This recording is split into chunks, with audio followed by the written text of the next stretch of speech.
Comment éviter la saturation mentale?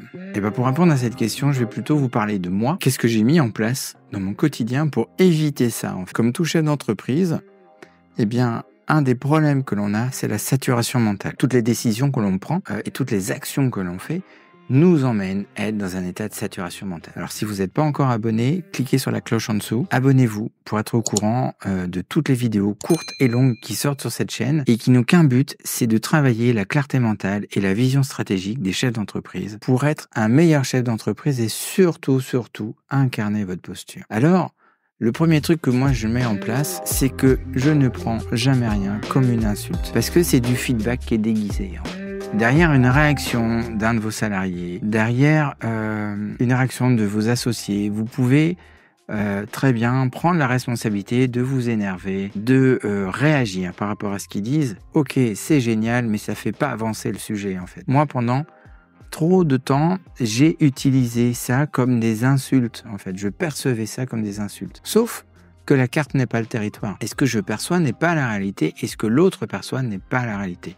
Donc le premier truc que j'ai mis en place très très rapidement dans ma carrière de chef d'entreprise, c'est que je ne prenais rien comme des insultes, c'est-à-dire que je ne permettais pas aux choses de me toucher en fait. Et j'étais surtout en train d'essayer de regarder le feedback qu'il y avait derrière ça. Quand la personne s'énerve, quand la personne dit des mots qui ne vous plaisent pas, qu'est-ce que ça dit sur lui? Qu'est-ce que ça dit sur la situation? Et vous allez voir que ça, moi, personnellement, ça m'a énormément appris.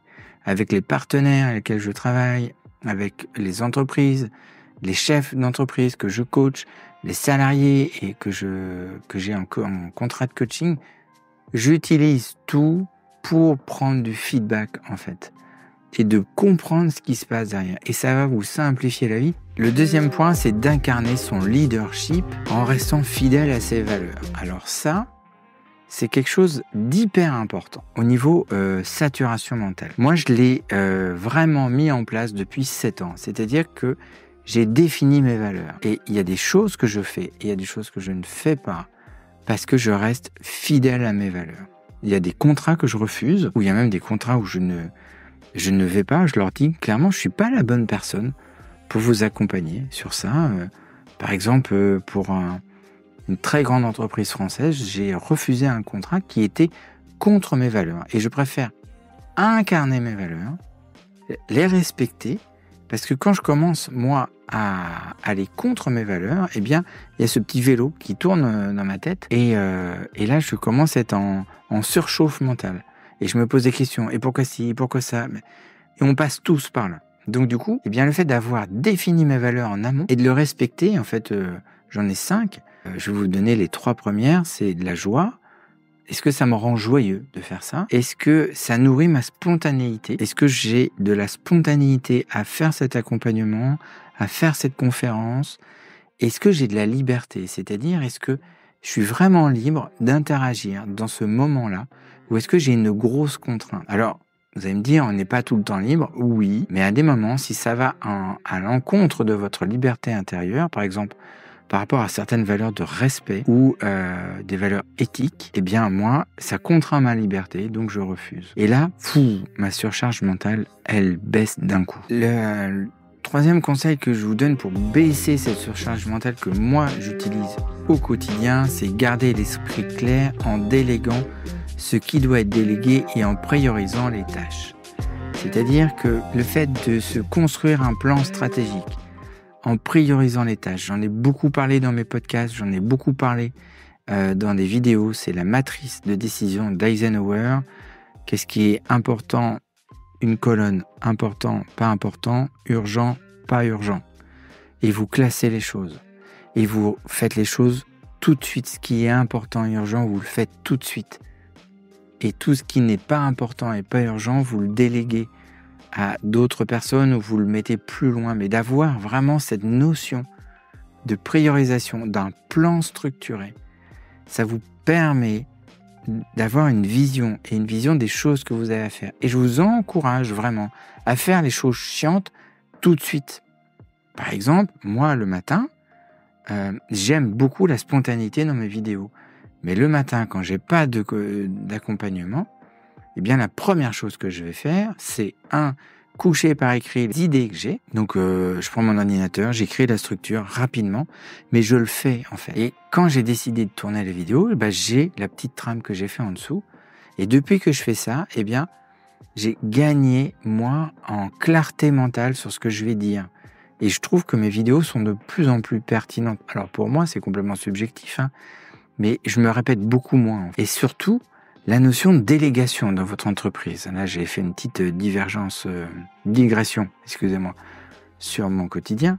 Mais la notion de délégation, c'est déléguer ce qui doit être délégué, en fait. Ne gardez pas tout. Parce que là, la cocotte minute, c'est vachement bien, mais elle a déjà été inventée, je vous rassure, par Seb. Donc, du coup, vous n'allez pas réinventer l'eau chaude. Le problème, c'est que la cocotte minute, c'est votre cerveau et ça finit par exploser, en fait. Déléguer ce qui a à être délégué.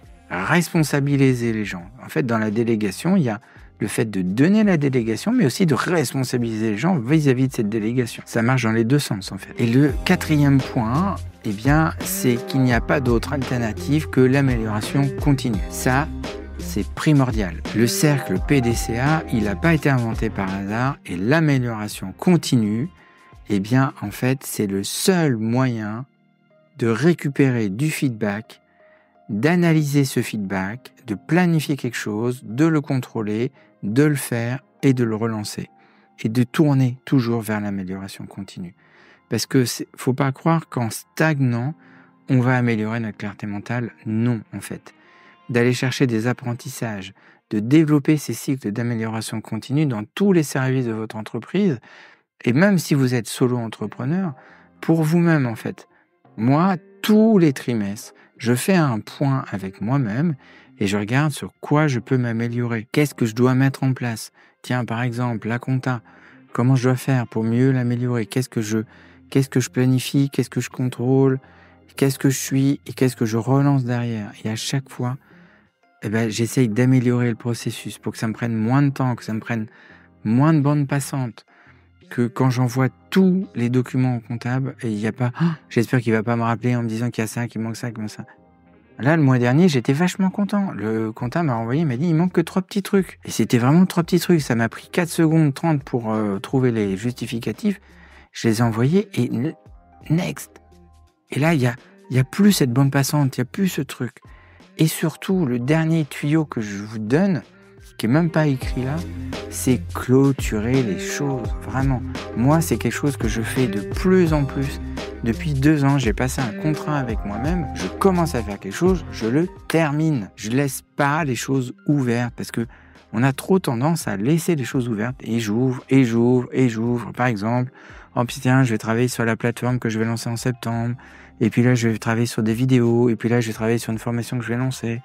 Et puis là, je vais travailler sur une idée de coaching. Et puis là, je vais travailler sur un nouveau bouquin que je vais écrire. Et puis tiens, pourquoi pas, je ferai une nouvelle conférence, machin. Bref, vous voyez, il y en a partout, là. Et il n'y a rien qui est terminé. Et là, vous savez, c'est comme les vêtements sales qu'on laisse sous le lit et on continue d'y penser. Ou cette machine à laver qui n'est pas faite et que le bac à linge, il déborde. Et on pense tous les jours, il faut que je fasse la machine, il faut que je fasse la machine. Mais pendant ce temps-là, pendant que vous êtes en train de penser à faire la machine, vous n'êtes pas en train d'être centré sur votre boulot. Alors, c'est une métaphore que je fais, mais du coup, vous décrochez, vous pensez à autre chose, clac, clac, clac, et puis machin. Et en attendant, le truc, il n'est pas fait le soir. Et puis vous dites, je le referai demain. Ou j'appellerai le commercial demain. Ou je ferai la réunion plus tard. Ou je machin. Clôturer les choses. Moi, depuis que je fais ça, mais j'ai gagné en qualité de vie et en clarté mentale. Voilà, tout ça, c'est issu de mon expérience, mais de ma vie d'entrepreneur. Je vous partage vraiment mon quotidien, mes réflexions et le fait de développer des nouvelles habitudes. J'espère que cette vidéo sur la saturation mentale et sur ce que moi j'ai mis en place, ce n'est que ma carte du monde. Ce qui m'a aidé et ce qui m'aide au quotidien va vous aider et va pouvoir vous inspirer. Et si en plus, vous vous améliorez ne serait-ce que de 10%, c'est 10% de gagné. Je vous souhaite une très très belle journée et je vous dis à très bientôt.